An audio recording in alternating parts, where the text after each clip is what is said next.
चलो जी, नमस्कार सबको। आज कुछ टेंस के क्वेश्चन करते हैं आगे। एक बार माइक चेक कर लूँ ऑन है कि नहीं है। देखो जी, क्वेश्चन ये आपका, we have just known that he has left the city 2 days ago। ठीक है, अब इसमें आप देख पा रहे होगे कि जो दैट है ना, ये जी अपना कंजक्शन। एक बात, दूसरी बात, खैर हम कंजक्शन तो अभी पढ़ ही नहीं रहे, वो तो अपना हो गया। हम पढ़ रहे हैं टेंस। और जब हम टेंस पढ़ते हैं ना, तो एक चीज़ ध्यान रखना, इंग्लिश में जब हम टेंस यूज़ करेंगे ना, वो आता है हमेशा टाइम के अकॉर्डिंग। मतलब जो टाइम होता है ना, वो ही डिसाइड करता है कि हमारा टेंस क्या होगा। ठीक है, टाइम का मतलब, अगर हमारा टाइम मान लो पास्ट है, अपना टेंस भी क्या होगा, पास्ट। टाइम प्रेजेंट है, टेंस भी क्या होगा, प्रेजेंट। ठीक है जी, ऐसी चीज़ें चलेंगी। तो इस वाले क्वेश्चन में देखो आप, इसमें लिखा है एगो।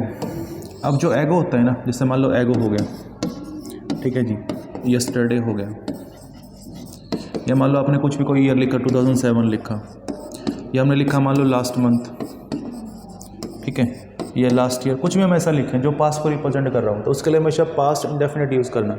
ठीक है जी, कोई भी एक ऐसा वर्ड जो पास्ट को रिप्रेजेंट करे, उसके लिए टेंस भी क्या यूज़ करेंगे, पास्ट। अब पास्ट में तो बहुत सारी चीज़ें हैं, इंडेफिनिट भी है, परफेक्ट भी है, फिर इंडेफिनिट क्यों। देखो, परफेक्ट हम तब यूज़ करते हैं जब पास्ट के अपने पास 2 इवेंट हो, ठीक है, और वो आगे पीछे हुई हो, तब हम पास्ट परफेक्ट यूज़ करते हैं। जब सिंगल एक इवेंट हो ना पास्ट की, उसके लिए हमेशा आप यूज़ करना पास्ट इंडेफिनिट। तो इसमें लिखा है ना, ही has left the city 2 days ago, इस हैज़ को हटा दो, और लीव की सेकंड फॉर्म क्या होती है, लेफ्ट। थर्ड भी यही होती है क्या, लेकिन फिलहाल क्या आपकी लेफ्ट।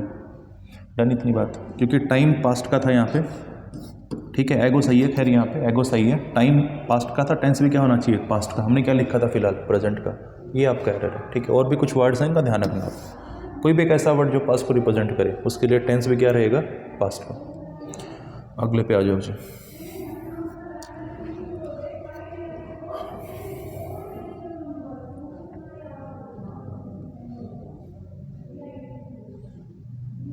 देखो जी, सेकंड क्वेश्चन। सेकंड में क्या, before we had entered the room. अब आपका एक क्लोज ये हो गया, before we had entered the room. दूसरा ये हो गया, दे हैड टेलीफोन्ड हिम। ठीक है, तो इसमें है क्या आपका, हम इस क्वेश्चन ये वाला जो है ना आपका clause, they had telephoned him when, उन्होंने उसको किस टाइम टेलीफोन किया, before we had entered the room. मतलब ये वाला जो काम है ना आपका, ठीक है, ये फर्स्ट हुआ, और ये क्या हुआ आपका, सेकंड हुआ। तो ध्यान रखना, जैसे आपका मान लो प्रेजेंट है, ठीक है, और ये आपका पास्ट है। ठीक है, जैसे हमने ये लिखा, मान लो सिंपल सा, the movie had started before we reached the cinema.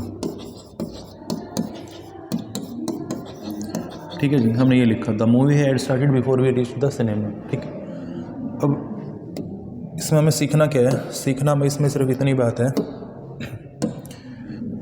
कि इसमें आपको पास्ट के 2 एक्शन दिख रहे होंगे, मूवी स्टार्ट होने का और हमारा पहुंचने का है, तो दोनों ही काम पास्ट के और आगे पीछे हुए हैं। ठीक है, कि मूवी पहले स्टार्ट हो गई, हम बाद में पहुंचे सिनेमा। ठीक है, तो ये जो रीच द सिनेमा है ना, ये पास्ट का इवेंट है, और इसके भी पहले क्या हुआ, इसके पहले भी ये हुआ, तो ये पास्ट का भी पास्ट हो गया। तो जो पास्ट का पास्ट हो, उसको क्या कहते हैं, पास्ट ऑफ पास्ट। ठीक है जी, और पास्ट ऑफ पास्ट के लिए हमेशा क्या हम क्या यूज़ करते हैं, हेड प्लस वर्ब की थर्ड फॉर्म। ठीक है, और पास्ट के लिए क्या यूज़ करते हैं हम, पास्ट इंडेफिनिट, जिसको हम क्या कहते हैं, वर्ब की सेकंड फॉर्म। इसको क्या कहते हैं जी, परफेक्ट, पास्ट का परफेक्ट। ठीक है, मतलब जब पास्ट में 2 इवेंट हो ना आपकी, और वो आगे पीछे हुई हैं, तो जो एक्शन पहले होता है उसके लिए हम क्या यूज़ करेंगे, पास्ट परफेक्ट, और जो एक्शन बाद में होता है उसके लिए हम क्या यूज़ करेंगे भाई, उसके लिए अपन यूज़ करेंगे क्या, मतलब जो पहले होता है उसके लिए पास्ट परफेक्ट, बाद वाले के लिए पास्ट इंडेफिनिट। ठीक है, तो इसमें देखो पहले ये हो गया, बाद में ये हुआ, और हमने क्या लिख रखा है इसमें, हैड एंटर्ड। तो अगर हम उस हैड को रिमूव कर देना, तो जो पूरा क्लोज है आपका ये वाला, ये किस में रह जाएगा, पास्ट इंडेफिनिट में। और वही हम चाह रहे थे कि सेकंड एक्शन हमेशा किस में होगा, पास्ट इंडेफिनिट में। हो गया जी आपका। अगले पे आ जाओ।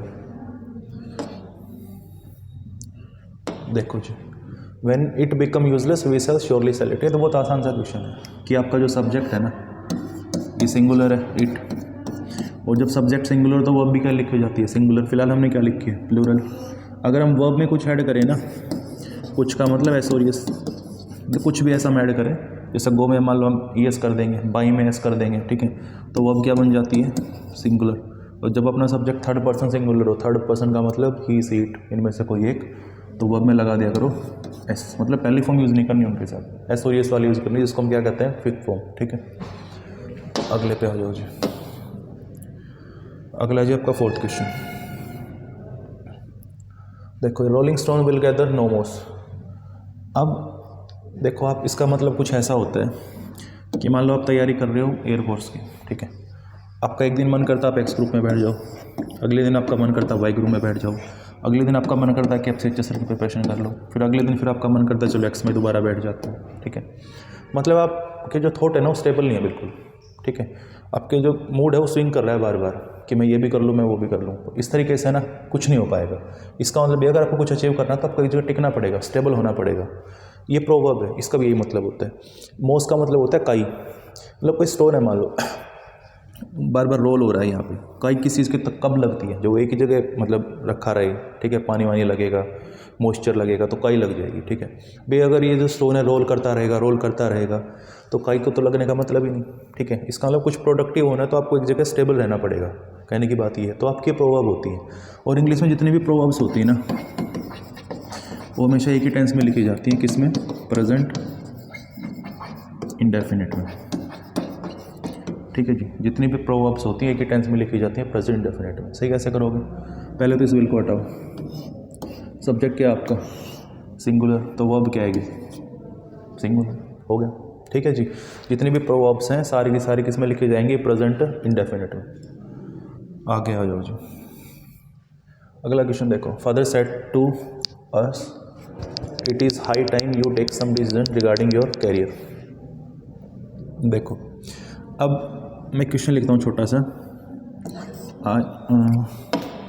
आई रीच्ड ऑन टाइम, ठीक है। अब मैं आपसे पूछूँ ये रियलिटी है इमेजिनेशन है। रियलिटी है कि ये जो आई है ना वो टाइम पे पहुँच गया। अगर मान लो टाइम पे ना पहुँचा और ये कुछ ऐसा सोच रहा हो, आई wish I reached on time, मान लो इसको कोई एग्ज़ाम देने जाना था, बढ़िया प्रिपरेशन थी और ये टाइम पे नहीं पहुँच पाया, अब इसको पछतावा हो रहा है, नाउ ही इज़ रिपेंटिंग, ठीक है। आई wish I reached on time, अगर ये कह रहा है आई विश तो ऑब्वियस सी बात है नहीं पहुँचा होगा टाइम पे, ये क्या है इसकी इमेजिनेशन है। और इमेजिनेशन जो होती है ना वो आपकी पास्ट की भी हो सकती है। मान लो आप आज यूँ कहना चाह रहे हो कि अगर मैंने बचपन में अंग्रेजी सीखी होती ना तो मैं आज वो कर रहा होता, आज मैं ये कर रहा होता, ठीक है। तो बचपन तो आपका नहीं है, अगर आप ये बात कर रहे हो तो ऑब्वियस सी बात आप चाइल्डहुड से भी बाहर हो, ठीक है, वो पास्ट हो चुका आपके लिए, तो पास्ट की इमेजिनेशन होगी। अभी आज आप कुछ सोच रहे हो कि आज मेरे पास ये हो वो हो, तो ये आपकी इमेजिनेशन है प्रेजेंट की, या इस तरीके से आप कह सकते हो फ्यूचर की भी बन जाएगी आराम से, ठीक है। तो ये आपकी फ्यूचर की ये आपकी पास्ट की इमेजिनेशन है, ठीक है, क्योंकि इसमें पास्ट का वो जो लिखा गया I wish not time, I wish not time, ठीक है। जब इसको हमने रेफरेंस में लेके करा तो जो पास्ट की इमेजिनेशन हो ना उसके लिए अपन यूज़ करेंगे हेड प्लस वर्ब की थर्ड फॉर्म। अगर प्रेजेंट की इमेजिनेशन हो उसके लिए हम यूज़ करते हैं वर्ब की सेकंड फॉर्म। जैसे हमने ये लिखा, मान लो I wish I am a king, अगर मान लो कोई किंग है तो सिर्फ इतना ही लिखेगा ना आई एम ए किंग, वो यूँ तो नहीं लिखेगा I wish I am a king. तो इसको सही कैसे करें, ये उसकी प्रेजेंट की इमेजिनेशन है, प्रेजेंट की है तो क्या यूज़ करते हैं हमेशा वर्ब की सेकंड फॉर्म, और सेकंड फॉर्म क्या होती है वर। जब इमेजिनेशन वाले क्वेश्चन होते हैं ना इसमें सेकंड फॉर्म सिर्फ वर ही मानी जाती है, वर्ज को अवॉइड करना, क्योंकि मोड का कंसेप्ट है, ठीक है। ऐसा ही इसमें इट इज़ हाई टाइम, इसका मतलब है सही समय है, इस समय तक तुम्हें करियर के रिगार्डिंग डिसीजन ले लेना चाहिए था। अगर ये बात कह रहा है ना कि तुम्हें ले लेना चाहिए था, इसका मतलब डिसीजन नहीं लिया होगा। इमेजिनेशन है प्रेजेंट की, कोई सेंटेंस अपना प्रेजेंट में ही लिखा है, तो जब प्रेजेंट की इमेजिनेशन हो ना तो इट इज़ हाई टाइम जो ये लिखा है ना, ये हम लिखे it is time, it is about time, ठीक है, ये हमेशा इमेजिनेशन दिखाते हैं प्रेजेंट की। और जब प्रेजेंट की इमेजिनेशन हो तो हमेशा यूज़ कौन सी फॉर्म करोगे आप, सेकंड फॉर्म, ठीक है जी, प्रेजेंट की इमेजिनेशन के लिए। पास्ट के लिए क्या यूज़ करोगे, हेड प्लस वर्ब की थर्ड फॉर्म। इसको क्या करोगे, टेक को क्या करो, टुक, हो जाएगा क्वेश्चन आपका, ठीक है। अगले पे आ जाओ, देखो जी 6th question, this is the first time that we have see such an interesting movie. देखो इनका सिंपल सा तरीका है, कुछ जैसे कीवर्ड्स हैं, ठीक है। जैसे मान लो हमने लिखा जस्ट हो गया, ठीक है जी। ये हमने लिखा मान लो सो फार, या हमने लिखा फर्स्ट टाइम, ठीक है। जब ये वर्ड्स दिखे ना आप, तो मान के चलना कि एक्शन आपका कंप्लीट है, और कंप्लीट एक्शन के लिए हम परफेक्ट लिखते हैं। वो सेंटेंस में प्रेजेंट का लग रहा है, ठीक है। तो क्या लिखोगे? Present perfect. जो सी लिखा है इसको हटाओ, क्या लिखोगे? Have seen. कि हमने कहा ना this is the first time, ये पहली बार है ऐसा, तो काम के होने के बाद ही तो आप कुछ कहोगे ना कि इंटरेस्टिंग मूवी है क्या नहीं है। देखने के बाद, पहले थोड़ी ना आप क्लेम कर पाओगे कि मूवी इंटरेस्टिंग है, देखने के बाद। तो काम तो इसमें हो चुका है। जब कंप्लीट हो चुका है तो कंप्लीट एक्शन के लिए हम परफेक्ट यूज़ करते हैं, इनकम्प्लीट के लिए हम कॉन्टिन्यूस यूज़ करते हैं, ठीक है जी। ये जो टेंस के हमने पहली क्लास करी है ना, उसको देख लेना आप, थोड़ा सा आइडिया लग जाएगा आपको। अब देखो, मान लो हमने कहा ये जो आपकी वर्ब है ईटिंग, अगर हम किसी वर्ब में आईएनजी लगाते हैं, इसका मतलब एक्शन हमारा कंटिन्यूटी में है। मान लो आपका लंच होता है मान लो ब्रेकफास्ट होता है 9 बजे, और वो आपका 9:30 तक चलता है, 9:30 तक कह सकते हो, ठीक है। तो इस बीच में आप क्या कर रहे हो? इस बीच में आप क्या कर रहे हो? ईटिंग, ठीक है जी। मान लो आप 9 बजे खेलते हो, स्टार्ट करते हो, ठीक है, और 9:30 तक खेलते हो। इस बीच में क्या कर रहे हो आप? प्लेइंग, ठीक है। तो क्या हर चीज़ का आप ऐसे ही आंसर दे पाओगे कि आईएनजी वाली फॉर्म में? अब मैंने आपको ये कहा, मान लो कोई पर्सन है ABC, मैंने आपको ये कहा डू यू नो हिम, तो आप एक जवाब दे सकते हो यस, आप एक दे सकते हो नो, ठीक है। आप इसमें ये वाला सीन नहीं बनेगा कि आप कैसा हो कि भाई आई एम नोइंग हिम, ठीक है, आई एम नोइंग, तो ये लिखना आपका गलत हो जाएगा। क्यों? देखो ये जो ईटिंग वाला है ना, मैंने कहा have you taken your lunch या have you taken your breakfast, तो आप कह सकते हो यस, ठीक है जी। मान लो आप 9:30 पे हो, आप कह सकते हो नो। मान लो ये क्वेश्चन हमने 8:58 पे पूछा, और इस बीच में हम अगर पूछें तो क्या कहोगे? आई एम टेकिंग या आई एम ईटिंग, ठीक है, ये हो सकता है। अब मैंने पूछा हैव यू प्लेड, क्या तुम खेल चुके हो या तुमने खेल लिया? आप कह सकते हो यस, आप कह सकते हो नो। अगर आप इस बीच में हो तो कह सकते हो आई एम प्लेइंग या ही इज़ प्लेइंग, मतलब जो भी कुछ कहना चाहो किसी के बारे में भी, ठीक है। तो इसमें कॉन्टिन्यूटी आप एक्सप्रेस कर पाओगे। ये टाइम टेकिंग एक्शन होते हैं, ईटिंग, प्लेइंग, स्लीपिंग, ठीक है। लेकिन आप किसी को जानते हो नहीं जानते हो, आप उस तरीके से जवाब नहीं दे पाओगे मैं जानने लग रहा हूँ, ठीक है। ऐसे मान लो मैंने कहा हैव यू एनी डाउट, तो आप इसका जवाब यस और नो में दे पाओगे, आप आईएनजी वाली फॉर्म में नहीं दे पाओगे, ठीक है। या तो है या डाउट नहीं है, क्लियर इतनी बात। तो कुछ वर्ब्स हैं जिनको आप कॉन्टिन्यूटी फॉर्म में नहीं लिख पाओगे। जैसे मान लो एक तो ये हो गया आपकी ऑन हो गया, ठीक है, नोटिस हो गया, नो हो गया, जब ये वर्ब्स हों ध्यान रखना, ठीक है, अपीयर हो गया, एटसेट्रा, और भी बहुत सारी हैं, लेकिन फ़िलहाल हम इस क्वेश्चन को डील कर रहे हैं तो यहीं की बातें करते हैं सिर्फ। देखो जी, तो इस अपीयरिंग को हटाओ, ठीक है, क्या लिखोगे यहाँ पे? अपीयर्स। अब इसका मतलब क्या होता है? अपीयर्स, सब्जेक्ट सिंगुलर है ना, तो हमने ऐसा लगा दिया। अपीयर का मतलब होता है भाई लुक, सीम, मतलब दिखना, प्रतीत होना, इसका ये मतलब होता है, ठीक है जी। अगले क्वेश्चन पे आ जाओ। देखो everyone new well why he is absent from the class. एक तो सिंपल सा तरीका, इसको वैसे ही जान लो, ठीक है, कि हर कोई जानता था। क्या जानता था? कि वो क्लास से एब्सेंट क्यों है। इज लिखा तो मतलब प्रेजेंट की बात हो रही है। उन्होंने जब जाना ना बहुत अच्छे से, सब ने क्या जाना कि वो क्लास से एब्सेंट क्यों है। तो क्लास से एब्सेंट भी तो पास्ट में रहा होगा, ठीक है जी। क्लास से एब्सेंट कब रहा होगा? पास्ट में। इसको पास्ट में नहीं होना चाहिए, तो क्या लिखोगे यहाँ पे? वोज, ठीक है। या सिंपल सा, जब हम ग्रामर को लेके बात कर रहे हैं तो यूँ कह सकते हो आप, अगर आपका main close,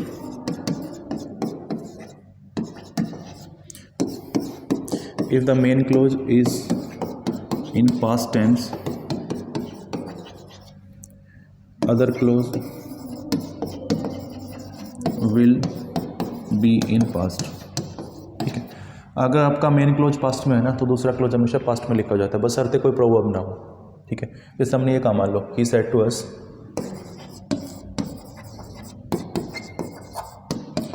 honesty is the best policy।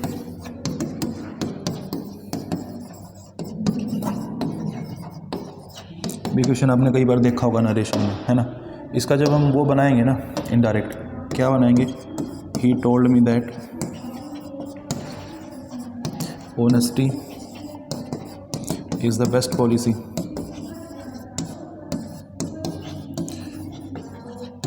तो अब ना आप ये तो कर नहीं पाओगे ना कि आपका मान लो मेन क्लोज है जी पास्ट में, दूसरे को भी पास्ट में लिखो, नहीं लिख पाओगे क्योंकि ये प्रोवर्ब है। जो प्रोवर्ब्स हैं, फैक्ट्स हैं, उनके ऊपर कोई इम्पैक्ट नहीं पड़ेगा इस बात का जो हमने लिखी है ना। ये जो बात हमने लिखी है कि अगर आपका मेन क्लोज पास्ट में, दूसरा क्लोज पास्ट में ही होता है, ये प्रोवर्ब्स पे और फैक्ट्स पे इसका इम्पैक्ट नहीं पड़ेगा, अदरवाइज ये काम करेगा हमेशा। ठीक है, तो फिलहाल तो ऐसा कुछ है नहीं यहाँ पे, तो हमने क्या लिखा है यहाँ पे, वॉच। ठीक है जी, अगले पे आ जाओ। अगला है जी 9th क्वेश्चन आपका। देखो, the man had started journey again after the sun had risen. अब देखो, the man had started journey again when, कब स्टार्ट करी जर्नी उसने, after the sun had risen. ठीक है, तो इसमें दो काम पास्ट के हैं।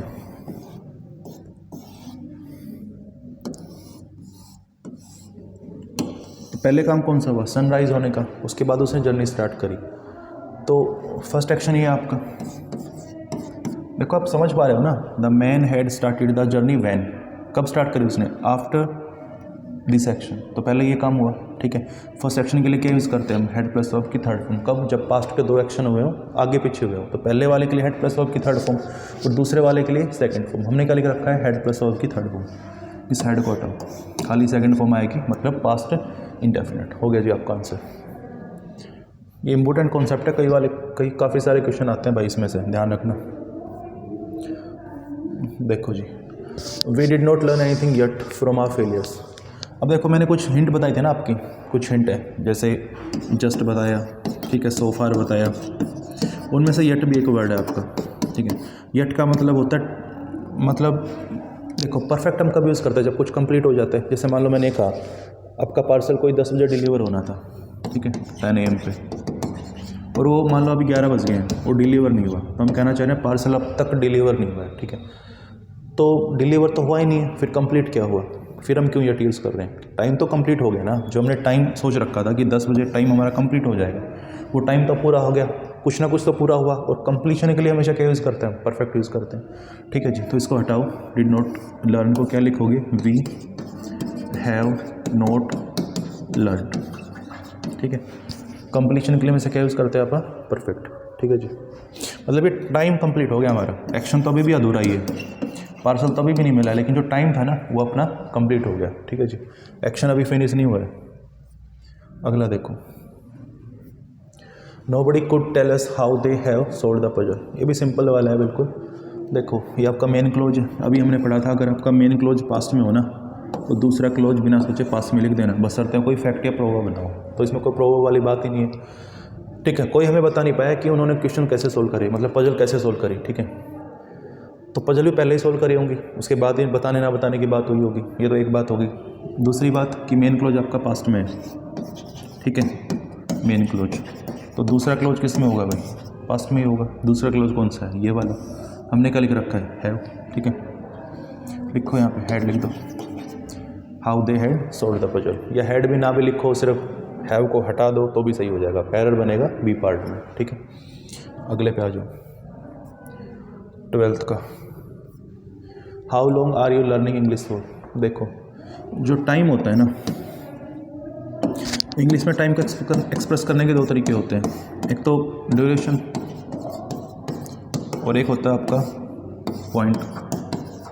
मतलब मान लो कोई बच्चा 9 बजे से पढ़ रहा है, ठीक है, सुबह 9 बजे से पढ़ रहे हैं और 12 बज गया अब, ठीक है, या मान लो 2 बज गए अभी, ठीक है, और अब तक वो पढ़ने ही लग रहा है। ठीक, इतनी बात।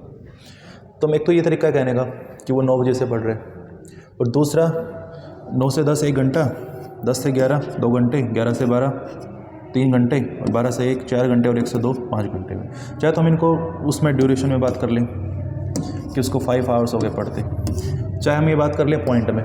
ठीक है, हमारी मर्जी, क्योंकि टाइम को एक्सप्रेस करने के दो तरीके होते हैं, ड्यूरेशन और पॉइंट। तो आपका जो पॉइंट है ना, मतलब आप यूँ मान के चलो, जैसे मान लो इसका बीच का जो गैप रह गया, वो तो क्या है आपकी, ये पॉइंट हो गया, इस पॉइंट पर एक्शन हमारा स्टार्ट हुआ और अब तक इस पॉइंट में हम आ गए हैं। इसके बीच का जो रह गया ना, वो क्या होता है आपका ड्यूरेशन। और जहाँ से हमने हमारी एक्टिविटी या कोई भी काम स्टार्ट किया, इनिशिएट किया, वो क्या होता है आपका पॉइंट। ठीक है। मान लो कोई हमने कहा कि वो 2020 से यहाँ पे रहने लग रहे हैं, ठीक है, और अब मान लो 2022 है, तो इसके बीच का जो रह गया ना आपका टाइम, ठीक है, वो क्या होगी आपकी ड्यूरेशन। तो बात बताने की है, जो आपकी ड्यूरेशन होती है ना, जैसे हमने इसमें लिखा 4, ठीक है, जो आपकी ड्यूरेशन है वो आप कभी कॉन्टिन्यूस टेंस में नहीं लिख पाओगे। मतलब इंडेफिनिट में लिखो सही है, आप परफेक्ट में लिखो सही है, परफेक्ट कॉन्टिन्यूस में लिखो सही है, ठीक है, लेकिन कभी इंडेफिनिट में नहीं लिख पाओगे, सॉरी कॉन्टिन्यूस में नहीं लिख पाओगे आप, ठीक है। क्लियर इतनी बात।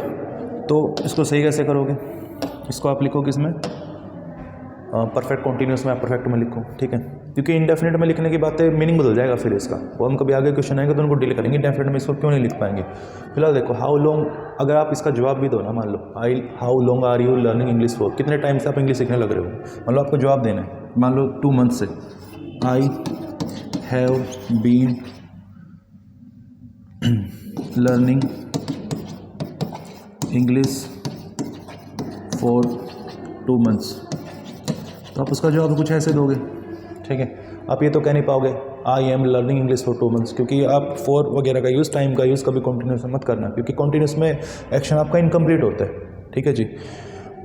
और 2 मंथ से लिखा है तो इसमें कुछ ना कुछ तो कंप्लीट हुआ ही है, 2 महीने तो एटलीस्ट कंप्लीट हो गए। तो जब कुछ कंप्लीशन हो जाता है उसको कभी भी आप कॉन्टिन्यूस से मत लिखना, ठीक है। तो इसको देखो, जब इसका जवाब इस टेंस में दे रहे हो तो क्वेश्चन भी इसी टेंस में होना चाहिए। सही कैसे करोगे, हाउ लॉन्ग, ये लिखो हैव यू, सही है आपका, how long have you been learning English for, ठीक है जी। वजह क्या है गलत होने की, जो 4 रिप्रेजेंट करता है टाइम को, इंग्लिश में टाइम को रिप्रेजेंट करने के तरीके होते हैं 2, ड्यूरेशन, दूसरा पॉइंट, ठीक है। ड्यूरेशन जैसे हमने कहा 2 आवर्स, 2 मंथ्स, 6 मंथ्स, ठीक है, 365 डेज, कुछ भी ऐसा कहना हो, और पॉइंट आपका मान लो हमने कहा 2007, 2018, होली, दीपावली, कुछ भी ऐसा, मॉर्निंग, इवनिंग, ये सब आपके पॉइंट्स हैं, ठीक है, टाइम के। तो जो ड्यूरेशन होता है ना, कॉन्टिन्यूस टाइम को छोड़ के आप किसी में भी यूज़ कर सकते हो। क्लियर इतनी बात। तो हमने यूज़ कर लिया परफेक्ट कॉन्टिन्यूस यहाँ पे, ठीक है जी, ये आपका आंसर हो गया। अगला देखो जी, the teacher told the students that a bat unlike other birds had teeth. अब देखो ये क्वेश्चन वही आएगा जो हमने पहले पढ़ा था, मतलब ये कॉन्सेप्ट पढ़ा था, क्वेश्चन तो नहीं पढ़ा था। ये जो आपका पहले वाला क्लोज है ना, ये आपको पास्ट में दिख रहा होगा, मतलब ये मेन क्लोज है।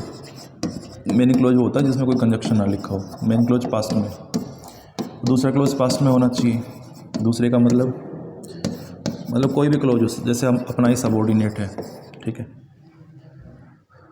तो होना तो चाहिए, लेकिन एक केस में नहीं होता। किस केस में, अभी बात करी थी ना हमने, कब, जब दूसरा क्लोज कोई प्रोवर्ब हो या कोई फैक्ट हो। और इसमें लिखा है, वैसे तो ना बर्ड्स के टीथ नहीं होते हैं, तुम पढ़ना कभी, मतलब पता ही होगा खैर इस बात का तो, कि बर्ड्स के टीथ नहीं होते हैं, ठीक है। इसमें लिखा है बैट अनलाइक अदर बर्ड्स, लेकिन बैट के होते हैं, ठीक है, तो फैक्ट है आपका। अगर हेड लिखा तो इसका होएगा होते थे, पहले बैट के दांत होते थे, अब नहीं होते हैं, ऐसा तो नहीं है, अभी भी हैं उसके। तो इसको लिखना प्रेजेंट में, क्या लिखोगे, हैज़, ठीक है। अब आपको दिमाग में आ रहा हो कि हैव क्यों ना लिखें, देखो अनलाइक होती प्रेपोजिशन, लाइक अनलाइक, और इसके बाद लिखा जाता है ऑब्जेक्ट। इस वर्ब का सब्जेक्ट बनेगा ये, और ये है सिंगुलर, वो अब भी क्या आएगी, सिंगुलर, ठीक है जी। मेन क्लोज पास्ट में है, दूसरा क्लोज हम पास्ट में नहीं लिख पाए, उसकी वजह है क्योंकि वो फैक्ट है, ठीक है जी। अगला देखो, by the next Monday Kamal will complete this book. ये थोड़ा सा मेरे ख्याल से टाइपिंग में एरर हो गया है, ये 2 बार विल नहीं है, इसको हटा दो जी, ठीक है। देखो हम ये डेडलाइन हमारी कि नेक्स्ट मंडे तक कमल इस बुक को कंप्लीट कर चुका होगा, मतलब जो नेक्स्ट मंडे है ना, ठीक है, ये हमारे लिए क्या है, फ्यूचर है, ठीक है। तो देखो मान लो मुझे ये कहना है कि कल मैं 5 बजे से पहले इस काम को पूरा कर दूंगा। अब मान लो आज प्रेजेंट है अपना फ़िलहाल, और कल 5 बजेंगे, ठीक है, ये 5 अपने लिए क्या हो गया, फ्यूचर हो गया, और इससे पहले काम हो जाएगा, मतलब काम कुछ कहीं यहाँ पे हो जाएगा आपका, तो कंप्लीशन हो जाएगा। और कंप्लीशन के लिए क्या यूज़ करते हैं हम, फ्यूचर परफेक्ट, ठीक है। तो कभी ये बाई वगैरह कुछ लिखा हो ना, बाई लिख के हमने टाइम लिखा हो, तो उसमें आप फ्यूचर परफेक्ट को प्रेफरेंस दीजिएगा, ठीक है। तो क्या लिखोगे, विल हैव, और इसको लिखना completed, will have completed, done. इतनी बात। अगले पे आ जाओ जी। 15 देखो, had we known earlier this loss could be averted, ये आपका क्वेश्चन है कंडीशनल का, ठीक है। कंडीशनल हम पढ़ चुके हैं, आपको वीडियोस मिल जाएंगी, देख लेना। ये आपकी कंडीशन है क्लोज्ड, ठीक है, इसके बारे में हमने अच्छे से बातें कर रखी हैं, ठीक है। ये आपका सबऑर्डिनेट क्लोज है, तो मेन क्लोज कुछ ऐसा होना चाहिए, कुड, वुड, माइट में से कोई एक प्लस हैव प्लस वर्ब की थर्ड फॉर्म। यहाँ पर लिखो हैव और बी की थर्ड फॉर्म क्या होती है, बी। कंडीशनल का क्वेश्चन है भैया ये, ठीक है, टेंस में आ गया बस। आगे देखो जी, since India have won last world cup we have not lost any ODI series. देखो इसको, जैसे हमने ये लिखा, we have developed a lot since 1947, ठीक है। सिंस का मतलब होता है तब से लेके अब तक, इसकी हिंदी कुछ ऐसे बनेगी, ठीक है, मतलब 1947 से लेके अब तक हमने काफ़ी सारा डेवलप करा है, ठीक है। एक बात बताओ, 1947 के जगह पे आपको कोई स्टेटमेंट लिखनी हो, ठीक है, वो कौन सा टेंस में होगी, मतलब मैं आपको ऑप्शन दूँ, सिंस, इसकी जगह पे हम कोई स्टेटमेंट लिखना चाह रहे हैं, क्योंकि 1947 हमारे दिमाग में आता है आज़ादी को लेके, तो वही स्टेटमेंट हम लिख रहे हैं, वी डैश फ्रीडम, ठीक है। तो यहाँ पे हम क्या लिखें, मान लो गेट लिखें, गोट लिखें, हेड गोट लिखें, ये हैव गोट लिखें, बताइए जी क्या ऑप्शन आएगा आपका, बता दिया। देखो जी, ये टाइम है आपका पास्ट का, तो टेंस भी क्या आएगा, पास्ट का। अब पास्ट में तो अपने पास दो ऑप्शन है ये वाले, तो मतलब ये तो कटेंगे दोनों, तो हेड गोट आएगा कि गोट आएगा। अब जब पास्ट के दो काम हो ना, उसके लिए हम हेड गोट यूज़ करते हैं, जब वो आगे पीछे हुए हो। फिलहाल आगे पीछे वाली कोई बात नहीं है, क्या यूज़ करोगे, गोट। तो यहाँ से हमें ये पता चलता है कि भैया सिंस के साथ ना, सिंस वाले क्लोज में हमेशा सेकंड फॉर्म लिखना, जो दूसरा क्लोज है ना उसमें आप लिखना प्रेजेंट परफेक्ट, ठीक है, सिंपल सी बात है। वही यहाँ पे आप इम्प्लाई वो कर दो, अप्लाई कर दो। ये आपका मेन क्लोज हो गया, मेन क्लोज हो गया आपका ये, इसमें प्रेजेंट परफेक्ट लिखा है, सही है। सिंस वाले में क्या लिखोगे, पास्ट इंडेफिनिट सिंपल पास्ट, इस हैव को हटाओ, वो सेकंड फॉर्म है, बन गई बात, ठीक है। आगे आ जाओ, देखो जी, it is well known fact that it is Alexander courage that brought him such glory. इस फैक्ट को हम सब जानते हैं कि अलेक्जेंडर की करेज थी, कि उसका मतलब साहस था वो कि उसके लिए इतना ग्लोरी लेके आई, ठीक है। तो ये जो इवेंट है ना, ये पास्ट की है, तो पास्ट के लिए हम पास्ट यूज़ करेंगे, क्या लिखोगे यहाँ पे, इट वॉज। फैक्ट अभी भी हम जानते हैं फैक्ट है, लेकिन जो ये एक्शन हुआ है ना, जो इवेंट हुई है, ये पास्ट की है, तो उसके लिए अपन क्या यूज़ करेंगे, वॉज, ठीक है जी। अगला देखो, by the time train arrived at the station we reach the station, ठीक है। जब ट्रेन स्टेशन पे आई ना, ठीक है, हम स्टेशन पहुंच चुके थे, तो पहले काम कौन सा हुआ, हमारे स्टेशन पहुंचने का, तो पहले हम पहुंचे, ये फर्स्ट एक्शन है, तो दो काम आगे पीछे हुए हैं। फर्स्ट एक्शन के लिए आप क्या यूज़ करोगे, हेड प्लस वर्ब की थर्ड फॉर्म, हमने क्या यूज़ करा खाली सेकंड फॉर्म। सही कैसे करोगे, हेड लिस्ट, हो गया जी सही आपका, ठीक है। ऐसे क्वेश्चन हम पहले भी बहुत कर चुके हैं, तो इसकी एक्सप्लेनेशन देने की ज़्यादा ज़रूरत है नहीं। देखो जी अगला, they have lost N FIR against the cheat yesterday, ठीक है। हाँ देखो, चीट से ध्यान आया, हम बहुत बार एक वर्ड यूज़ करते हैं चीटर, जो इंग्लिश में एग्जिस्ट नहीं करता। बहुत सारे वर्ड है जो हम यूज़ करते हैं, जैसे एक वर्ड हो गया चेंजमेंट, मतलब लोग बड़े शौक से यूज़ करते हैं इनको, चेंजमेंट हो गया, चीटर हो गया, अकॉर्डिंग टू मी हो गया, ठीक है। ये वर्ड वो वर्ड है जो इंग्लिश में एग्जिस्ट नहीं करते हैं, ठीक है, और हम बड़े आराम से इनको यूज़ करते हैं, फास्टली हो गया, ठीक है। या जो वेडिंग हॉल होता है उसको हम कहते हैं मैरिज हॉल, ठीक है, वो हो गया। बहुत सारे वर्ड है जो हम गलत यूज़ करते हैं, क्लियर इतनी बात। तो ये चीट देखा तो मेरे को ध्यान आ गया। अब देखो, जो यस्टरडे लिखा है ना, ये टाइम है पास्ट का। अगर टाइम पास्ट का है तो टेंस कैसा होना चाहिए, पास्ट का। हमने क्या लिखा है, प्रेजेंट परफेक्ट। इस हैव को हटा दो, सेकंड फॉर्म में लॉस्ट आपकी, हो गया जी क्वेश्चन। अगले पे आ जाओ जी, देखो जी, Mohan will be here in no time, I just called him. अब थोड़ी देर पहले हम कुछ क्वेश्चंस लिख रहे थे, जैसे जब जिक्र करा था कभी सो फार आए, ठीक है, जस्ट आए, ठीक है, या फिर आपका यट आए, तो उनमें हमेशा प्रेजेंट परफेक्ट यूज़ करना। तो जस्ट लिखा है ना, क्या कैसे करोगे, I have just called him, ठीक है। तो ये कुछ टेंस के क्वेश्चन थे प्रैक्टिस के लिए, हम बेसिक नहीं कर रहे हैं, बेसिक के लिए एक हमने वीडियो बना रखी है, ठीक है, आप उसको देख लेना। हम क्वेश्चंस को डील कर रहे हैं, ठीक है। अगर आपको थोड़ा बहुत आइडिया है तो आपका रिवीजन ठीक ठाक हो जाएगा, ये पर्पज़ ये है करने का, ठीक है जी। ओके, आज के लिए इतना ही।